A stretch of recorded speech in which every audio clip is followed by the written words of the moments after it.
सभा का उपचुनाव, जहां दो प्रतिद्वंदियों में दिखाई जा रही है साफ तौर से युद्ध, लेकिन ऐसा नहीं, इसमें तीसरी पार्टी और अभी प्रत्याशी के रूप में खड़े हैं भूपेंद्र कुमार धनगर जी, जो राष्ट्रीय सोशलिस्ट समाज पार्टी से यहाँ पर प्रत्याशी हैं। बात करते हैं उनसे कि जहाँ अपने आप को राष्ट्रीय दल कहने वाले, राज्य स्तर के दल कहने वाले वह खड़े नहीं हुए, आखिर इनकी हिम्मत को सलाम। जो इन्होंने मैनपुरी, जो कि किसी का जाति विशेष या किसी पार्टी विशेष का एक गढ़ कहा जाता है, उसमें चुनावी ताल ठोक करके खड़े हुए हैं। बात करते हैं, आपका स्वागत है TN News 24 में। मैनपुरी में जिस तरह से चुनाव हो रहा है, उसमें आपने या आपकी पार्टी ने जो चुनाव लड़ने का फैसला लिया, अन्य दल यहाँ पर नहीं है, आखिर क्यों? देखिए, मैं पहले अपना पूरा परिचय दे दूं। मैं राष्ट्रीय सोशलिस्ट समाज पार्टी से मैनपुरी लोकसभा क्षेत्र से प्रत्याशी भूपेंद्र कुमार धनगर मेरा नाम है, और राष्ट्रीय सोशलिस्ट समाज पार्टी ने मुझे युवा मोर्चे में राष्ट्रीय अध्यक्ष की जिम्मेदारी दी है। यहाँ से राष्ट्रीय सोशलिस्ट समाज पार्टी ने चुनाव लड़ने का फैसला किया, और बाकी जो दल हैं जो चुनाव नहीं लड़ रहे हैं, केवल बसपा और कांग्रेस और RLD जो चुनाव नहीं लड़ रहे हैं, उन्होंने अपने हथियार डाल दिए हैं। राष्ट्रीय सोशलिस्ट समाज पार्टी यहाँ पर पूरी मजबूती के साथ, पूरे तन मन से लगी हुई है, और हम यहाँ पे एक निर्णायक स्थिति में हैं, और हमें जनता का पूरा सहयोग, पूरा प्यार, पूरा दुलार मिल रहा है, और हम यहाँ पे एक निर्णायक स्थिति में और एक इतिहास लिखेंगे। ये बिल्कुल आपको देखने को मिलेगा कि 8 तारीख को यहाँ पर एक इतिहास लिखा जाएगा। जब और भी हमारे साथ कुछ कार्यकर्ता समाज, जो राष्ट्रीय सोशलिस्ट समाज पार्टी है, उसके कार्यकर्ता हमारे साथ हैं, पदाधिकारी हमारे साथ हैं। सर, पहले आपका पूरा परिचय। मैं अतर सिंह पाल, राष्ट्रीय प्रधान महासचिव, राष्ट्रीय सोशलिस्ट समाज पार्टी। आपका चुनाव चिन्ह क्या है सर? मेरा चुनाव चिन्ह कांच का गिलास। क्या लग रहा है, फूल और साइकिल के दोनों के बीच में कांच का गिलास कितना सफल हो पाएगा? देखिए, फूल और साइकिल के दोनों के बीच में हमारा कांच एक उस रूप में प्रस्तुत किया है हम लोगों ने कि जनता के पास सपा भाजपा का विकल्प रूप में हम तैयार हैं जी। वहीं आपको बताते चले कि जिस तरह से एक सपा और भाजपा के बीच में विकल्प की बात करने वाले प्रधान सचिव अतर सिंह पाल ने साफ कर दिया है कि कहीं ना कहीं फूल और साइकिल के बीच में एक गिलास और है।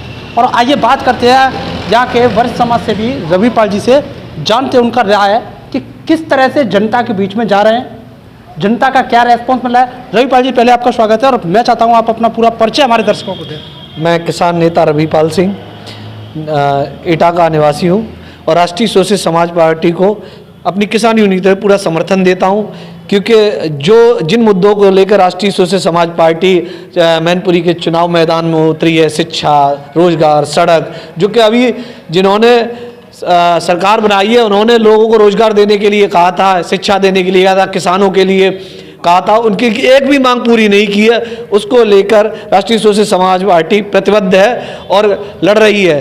वो अपने सीमित संसाधनों से यहाँ पर पूरा चुनाव लड़ रहे हैं, और उनका भरपूर समर्थन यहाँ पर पब्लिक कर रही है। क्या कहना चाहेंगे, जिस तरह से अभी तक बड़े बड़े चैनल्स पर बैठे बैठे एंकर्स इस बात को कह रहे हैं कि युद्ध युद्ध महायुद्ध, साइकिल और कमल, साइकिल कमल, लेकिन कहीं ना कहीं यह आपका कांच का गिलास दिखाई नहीं दे रहा है, इसे किस तरह से उभार पाएंगे आप? जो बड़े न्यूज़ चैनल हैं वो सारे चीज़ पेड होती है, उन चीज़ों को उनको वो न्यूज़ के तौर पे उनको कुछ ना कुछ देते हैं, तो वो बड़ी पार्टियों का इसलिए दिखाते हैं। जनता के बीच जाइए, हम यहाँ पर धरातल पर हैं।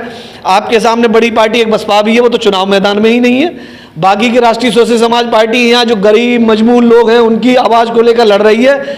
आने वाला समय राष्ट्रीय सोशलिस्ट समाज पार्टी का होगा, और मजबूती से ये लड़ाई हम आगे भी लड़ते रहेंगे। जी, आपको बताते चले कि राष्ट्रीय सोशलिस्ट समाज पार्टी के पदाधिकारियों ने जिस तरह से एक आवाज़ दी है कि कहीं ना कहीं जो अपने आप को राष्ट्रीय पार्टी कहने वाली बहुजन समाज पार्टी एक अपना प्रत्याशी तक नहीं ढूंढ पाई है।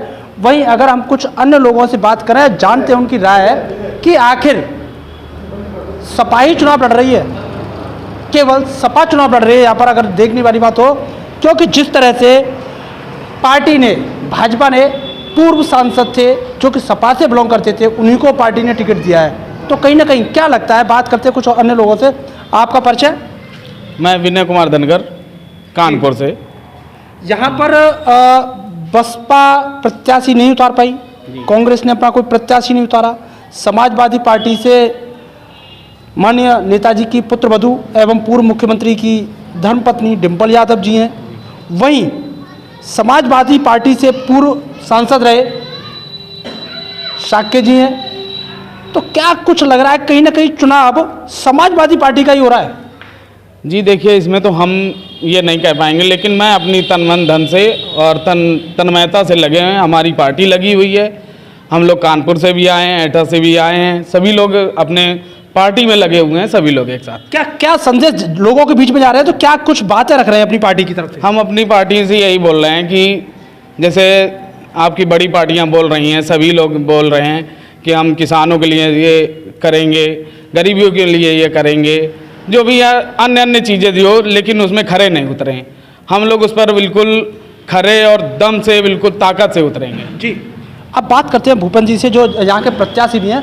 क्या कहना चाहेंगे? जिस तरह से मैंने 2 सवाल अभी किए, समाजवादी पार्टी से समाजवादी प्रत्याशी है, भाजपा से भी पूर्व में समाजवादी नेता रहे हैं, तो क्या लग रहा है कहीं ना कहीं चुनाव समाजवादी की तरफ है? देखिए, मैं समाजवादी पार्टी के बारे में बताऊं, वो समाप्तवादी पार्टी हो चुकी है, और जो भारतीय जनता पार्टी है वो भारत जलाओ पार्टी है। वो बहुत झूठी पार्टी है, बीजेपी की फुल फॉर्म है, बिल्कुल झूठी पार्टी। तो बीजेपी तो फुल झूठ बोलने वाली पार्टी है और ये समाप्तवादी पार्टी है। अब ये अपने घर में ही, अपने ही घर में ऐसे चुनाव लड़ रहे हैं जैसे एक पार्षदी का चुनाव होता हो, एक बीडीसी का चुनाव होता हो, घर घर जा करके। कैसे कैसे कैसे ऐसे पार्षदी का वीडीसी का कैसे कह सकते हैं? बीडीसी का, और गली गली में जो घूमते हैं, गली गली में नुक्कड़ सभा कर रहे हैं, एक तकतदार करके एक सभा कर रहे हैं। ये जो एक बहुत बड़ी रैली और सभा करते थे जहाँ में लाखों की भीड़ होती थी, सभा को संबोधित करने जाते थे अखिलेश यादव जी, आज वो एक 100 आदमियों की मीटिंग कर रहे हैं। तो ये एक मुख्यमंत्री के लिए ये बड़ा अशोभनीय है ना, अशोभनीय जिसे कह रहे हैं, लेकिन उसमें कहीं ना कहीं जो भीतरघात हुई है, क्योंकि जो प्रत्याशी भाजपा ने उतारे हैं वह कहीं ना कहीं समाजवादी पार्टी के कार्यकर्ता रहे, वहाँ से सांसद भी रहे, तो क्या लगता है कि कहीं ना कहीं भीतरघात भारी पड़ सकती है? देखिए, भीतरघात और बाहरी घात ये उनका अंदरूनी मामला है, इस पर हमें कुछ नहीं कहना है। वो जाने, उनका काम जाने, वो समाजवादी पार्टी के प्रत्याशी रहे। ये तो राजनीति में चलता रहता है, कोई कहीं, कभी कोई कहीं। लेकिन मैं ये बता दे रहा हूँ कि दोनों पार्टियों की विचारधारा बिल्कुल एक है। इन्हें ना तो इन्हें सड़क से मतलब, इन्हें शिक्षा से मतलब, इन्हें स्वास्थ्य से मतलब है, और ना किसी बात से मतलब है। इन्हें तो बस केवल परिवारवाद। यहाँ पर किसी और को भी उतार सकते थे, नेताजी के बहुत लोग अनुयायी हैं, उनको भी उतार सकते थे, अन्य समाज से भी उतार सकते थे, लेकिन परिवारवाद, और वहाँ पे उन्हीं के लोगों से उन्हीं से लड़ा दिया। तो ये भी भारतीय जनता पार्टी की बड़ी गंदी पॉलिसी है कि वो बस उसी के सामने, उसी की ताकत से उसी को लड़ाती है जी। तो मैं इसमें ये कहना चाहता हूँ, मैं अपनी बात कर रहा हूँ, राष्ट्रीय शोषित समाज पार्टी यहाँ पर किसानों के मुद्दे को लेकर के, शिक्षा के मुद्दे को लेकर के, स्वास्थ्य के मुद्दे को लेकर के, बेरोजगारी के मुद्दे को लेकर के क्षेत्र में है। और इनकी 4-4 बार सरकार रही हैं। भारतीय जनता पार्टी की भी 10 साल सरकार होने जा रही है, और समाजवादी पार्टी की भी सरकार रही हैं, लेकिन यहाँ पे बेरोजगारी कितनी बढ़ रही है ये सब लोग जानते हैं। आपको बताते चले कि जो राष्ट्रीय शोषित समाज पार्टी के मैनपुरी से प्रत्याशी हैं भूपेंद्र कुमार धनखड़, साफ कह दिया है कि कहीं ना कहीं किसी भी मंशा हो, कैसी भी मंशा हो, लेकिन राष्ट्रीय शोषित समाज पार्टी की मंशा केवल और केवल किसान, शोषित, वंचित, शिक्षा, स्वास्थ्य को लेकर के, उसी को लेकर के वह जन जन तक पहुंच रहे हैं और अपने लिए समर्थन ढूंढ रहे हैं। TN News 24 के लिए पत्रकार अर्जुन रौतेला की खास खबर।